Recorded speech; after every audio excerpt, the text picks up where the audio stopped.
Let's talk about trading this in a small account. Couple things. One, you can consider using RUT. RUT is smaller, takes less buying power. Use RUT instead of SPX or NDX. I mentioned before, you can also use American style options. You could use SPY or IWM, which are a tenth of the size of RUT and SPX. The difference is you just need to be aware that there is the risk of assignment. If you do get assigned, you just close it out and move on. But you can use those smaller symbols as well. So I didn't put that on this slide, but you can use IWM or SPY or QQQ or one of those or some individual stocks. Just understand as you get closer to that expiration date, you do have a little bit of a risk, more risk of assignment, where you can't get assigned on these ones.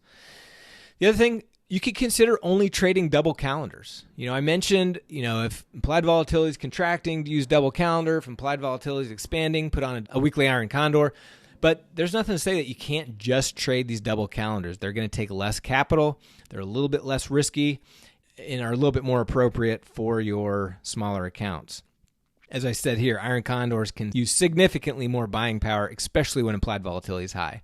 And then lastly, just consider trading one at a time. We like to ladder into these positions, but if you have a smaller account, you may not have the ability to ladder in, so you can just trade one position at a time using one contract.